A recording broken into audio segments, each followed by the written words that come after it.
সালাতের সাথে নাই, ইসলামের সাথে নাই, পজিটিভ কাজের সাথে নাই, সত্যবাদিতার সাথে নাই, ইনসাফের পক্ষে নাই, কিসের ঈমান ঠিক আছে তোমার? ঠিক কি না? তোমার ফাও দাবিতে ঈমান ঠিক নাই, আল্লাহর দাবিতে ঈমান ঠিক করা লাগবে। আল্লাহর দাবিতে ঈমান ঠিক না করলে জায়গা মতো যায় ধোঁকা খাওয়া লাগবে। এক লোক এক মিষ্টির দোকানে ছানা দিত। কি দিত? গরিব মানুষ প্রত্যেকদিন ছানা দিয়ে যায়। আর যে মিষ্টির দোকানদার সে আবার মুদিখানার দোকানদার, ও দোকানে বিভিন্ন কিছু বেচে। প্রথম দিন বলছে ভাই খুব ভালো ছানা দেন, ছানা দেন। ছানা নিছে, নিয়ে কয় ভাই আজকে টাকা নিব না, প্রথম দিনই টাকা নিব না, আমারে তুমি 1 কেজি চিনি দিয়ে দাও। ছানা দায় হয় 1 কেজি চিনি দাও, আজকে এটাই নিয়ে যাবো, তোমার দোকান থেকে কেনা বেচা শুরু হোক। 1 কেজি চিনি বিদায় করে দিয়েছে, দিয়া ওই লোক ছানা প্রত্যেক দিন দেয়, প্রত্যেক দিন নেয়। হঠাৎ করে ছানা যেই লোক নেয়, একদিন ওর সন্দেহ হয়েছে, কিরে আমি তো দিয়া যাই যা মাপি না, কিন্তু ওজনে তো কম কম লাগে। সন্দেহ যদি মাইপে দেখে দিছে 1 কেজি ছানা, কিন্তু আছে 750। পরে ধরছে ছানা, এতদিন চিটারি করো তুমি, বিশ্বাসের উপর তোমার জিনিস নিয়েই যাচ্ছি আমি, তুমি আমার 1 কেজির নামে 800 গ্রাম 750 গ্রাম ছানা দাও। ওই লোকটা হাউ হাউ করে কেন্দ্রে দিচ্ছে, ভাই আমি জিন্দেগিতে কম দেন একবারটা মাইপে দেখা গেছে কম কম দেয়নি, মানে তো চোখের সামনে মা। ভাই আমার তো দোষ নাই, কি দোষ? দোষ কার? বলছে ভাই আমার বাড়ির তো কোনো পাথর নাই। বলছে পাথর নাই তো মাপিস কি দিয়া? কই ভাই ওই যে প্রথম দিন আপনার এই জায়গা থেকে 1 কেজি চিনি নিয়েছিলাম, নেওয়ার পরে মনে করছি যে আমার তো পাথর নাই, 1 কেজি ওইটাই বাটকারা বানায় রাখছে, ওইটা খাই নাই, ওইটাতে বুঝছেন আপনি ধরাটা কোন জায়গায় খাইছে? সুতরাং প্রিয় ভাইয়েরা, আলগা ফাপড় দিয়া মনে করতেছেন আমার ইমান টিমান একদম ঠিক আছে, একবারে উমুক তুমুক আমার আদর্শ, তুমুকে আদর্শ, কোন নীতি দিয়ে আদর্শ মাপছেন ওই জায়গায় যাওয়ার পরে টের পাবেন। আর আপনি যদি আল্লাহ আল্লাহ রসুলকে না মেনে যান, ওই দিন যাওয়ার পরে বাঁচার উপায় থাকবে না। দুনিয়ার দালালি, দুনিয়ার এই সকল ভণ্ডামি, নেতাদের পিছে চামচামি, এইগুলার আগে মুহাম্মদুর রাসূলুল্লাহর অনুসরণ করা লাগবে। খবরে আলা মিল্লাতে উমুক তুমুক দল পার্টি মার্কানা, আলা মিল্লাতে রাসূলুল্লাহ দেওয়া লাগবে।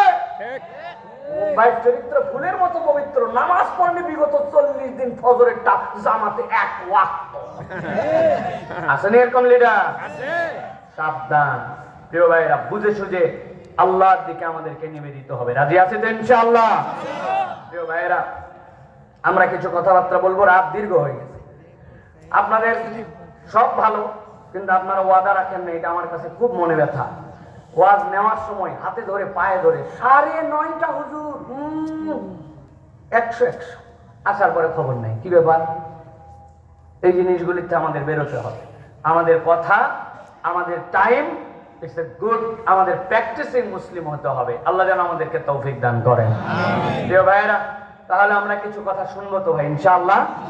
নতুন করে আর কারে ডাকবো ভিতরে বলেন? জায়গা নাই, তাহলে হুদা মিশা লোক ডাকার দরকার নেই। আমরা যারা সেই কয়জনই থাকি, আমরা এই কয়জনই কথাবার্তা শুনি। আর যারা পাঁপড় খাচ্ছে, চানাচুর খাচ্ছে, বাপ দাদার জন্মে মেলা দেখে নাই, ওরা গুলা থাক, ঠিক না? তোরা জীবনে পাঁপড় দেখিস নাই ভাই, জীবনে তোর চটপটি খাইস নাই। কোরআনের মাহফিলে বাড়ির থেকে বলে আসছো ওয়াজে যাচ্ছি, আর তুমি মাইকে বাইরে ওয়াজ শোনো, ভিতরে একবার আসো না। আল্লাহর কাছে আজকে শেষে তোমার ভাই বন্ধু চাচাদের দোয়া করানো হবে। তোমার চাকরি লাগবে কিনা, তোমার ভালো বউ লাগবে কিনা, ব্যবসায় বরকত লাগবে কিনা, বড় হয়ে জমি জমা লাগবে কিনা, বিদেশে যাওয়া লাগবে কিনা, ব্যাংক ব্যালেন্স লাগবে কিনা, আজকেই দোয়া করা হবে ইনশাআল্লাহ। বড় টেনশন নাই, ঠিক না ভাই? আমি দোয়া করবো না, আপনারাই করবেন। আপনাদের কারো ভাতিজা, কারো চাচা, কারো আপনার আত্মীয়, কারো ভাই, আজকে তাদের দোয়া করা হবে। বড় বুট পরে মোবাইল খেলো আর ফেসবুক চালাও, খেলা হবে আজকে ইনশাআল্লাহ। ইনশাআল্লাহ। একজন তো খেলতে খেলতে বাইরে চলে গেছে। প্রিয় ভাইরা, আমরা তাহলে কুরআনুল কারীম থেকে কিছু কথা শুনতে চাই। রাজি আছেন তো আপনারা? এনার্জি আছে তো আপনাদের? কারা কারা? হাত দুটা শক্ত করে তোলেন, সোজা সোজা, বুকটা টানা দেন, পেছনে পেছনে, হাতটা নামান, নামায় আবার একসাথে তুলে ডানে বামে দেখবেন কারা কারা উঠাতে পারে নাই কম্বল খেতার ভিতর থেকে। হাত বার করেন, সোজা করছেন 2টা হাত। এবার গলাটা পরিষ্কার দেন, ভালো করে দেন, হাত সোজা করেন, নড়াচড়া দেন, নড়াচড়া জোরে জোরে জোরে, পেছনে দেন একটু, একটু সামনে দেন। মাশাআল্লাহ, হাতটা বুক বরাবর নেন, এবার এই সে একটা তাকবীর দিব, বাহিরের যেগুলো আছে ওরা টের পাবে যে আজকে ভিতরে কারা, আগুনেরা ভিতরে, ঠিক কি না? পারবেন তাকবীর দিতে বাবারা? আর পেছনে যারা পারবেন, মাঝে মাঝে যারা পারবেন, মুরব্বীরা পারবেন, তরুণরা যুবকরা আসো দেখি, তাহলে বুক বরাবর হাত নেন। আমি যখন বলবো লিল্লাহে তাকবীর, আকাশ বাতাস কাঁপায়া আল্লাহু আকবার বলে হাত উপর দিকে ছুঁড়ে মারতে হবে। রেডি তো সবাই? এই তাকবীরে আজকে যারা শরীক হবে না, আগামী 1 বছর ওরা পস্তাবে। রেডি আছেন ইনশাআল্লাহ? আর নতুন কেউ যেন ঢুকতে না পারে, স্বেচ্ছাসেবকরা খেয়াল রাখো, আর কোনো লোক নেওয়া হবে না, তোমরা বাইরে থাকো। 10:30 বাজে তুমি ইয়ার কি মারাইছো? তুমি হাত বুকে ধরেন, ধরছেন চাপ? কোন দিকে হাত উপরে যাবে না সামনে? খবরদার সামনে জানি না যায়, ঝামেলা হয়ে যাবে। রেডি সবাই? একটা তাকবীর দেন, লিল্লাহে তাকবীর, আল্লাহু আকবার, লিল্লাহে তাকবীর, আল্লাহু আকবার। আল কোরআনের আলো, আল হাদিসের আলো, তোমার নেতা আমার নেতা, তোমার নেতা আমার নেতা,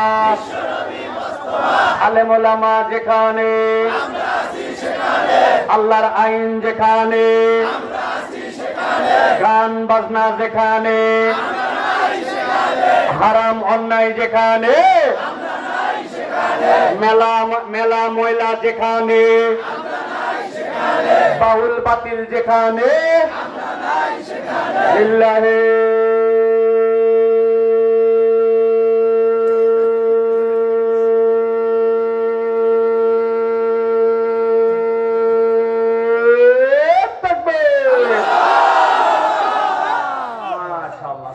পর্যন্ত থাকবে।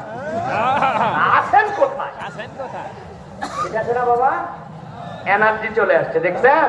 আল্লাহু আকবার, একটা পাওয়ার আছে, ঠিক না? আসতে তো এই বয়স পাবো আমরা? আমাদের মনে হয় নাই যে ভেজাল খাওয়া খাচ্ছি, হায় হায়।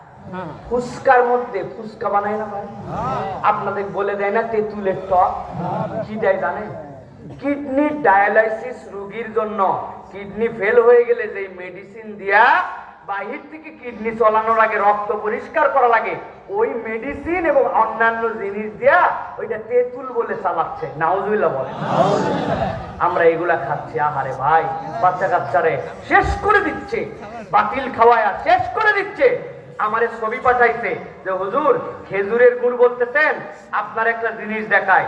আমারে দিছে যে খেজুরের গুড় তো দূরের কথা, এই হচ্ছে খেজুরের গুড় নামে কেমিক্যাল, আটার মধ্যে খালি দিবেন, পুরা খেজুরের গুড়ের ফেলেবার। আমি লেখে পাঠাইছি নাকি, খুবই ভালো তো, ডায়াবেটিসের রোগী, তাহলে গুড়ও খাওয়া হলো, আবার গন্ধও গেল। বলছে হুজুর সেটা তো বুঝলাম, কিন্তু এই কেমিক্যাল এত, একবার কিডনির ছাঁকনি দিয়ে পার হলে কিডনি শেষ। আহা, দেশটা ভেজালে ভরে গেল, দেশটা ভেজালে ভরে গেল। কোনোভাবেই এইটাকে নিয়ন্ত্রণ করা যাচ্ছে না, কিন্তু এটা নিয়ন্ত্রণ করতে 1 মাস লাগবে। কয় মাস?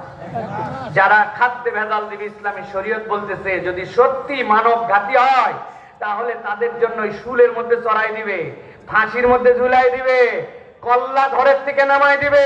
পুরা 64 জেলায় 64টা এরকম প্রতারক ব্যবসায়ীর কাল্লা ঘর থেকে নামাই দিলে 1 মাসের মধ্যে দেশ টাইট হয়ে যাবে। আল্লাহর বিধান নাই জন্য আমাদের এই ফাঁকিবাজি, ঠিক কি না? এই জন্য প্রিয় ভাইয়েরা, আমরা আজকে কুরআনুল কারীম থেকে নিজেদের জীবন পরিবর্তনের জন্য কিছু কথা শুনবো। রাজি তো ইনশাআল্লাহ? প্রিয় ভাইয়েরা, চলেন আর দেরি না করে আমরা সরাসরি কুরআনুল কারীমের মধ্যে প্রবেশ করব। প্রচুর প্রশ্ন উত্তর আছে আপনাদের, এগুলা সব দিয়া আমরা একটা সুন্দর আল্লাহর জন্য কিছু কথা শুনে আমলের নিয়ত করে বাড়িতে যাব। বলেন আল্লাহুম্মা।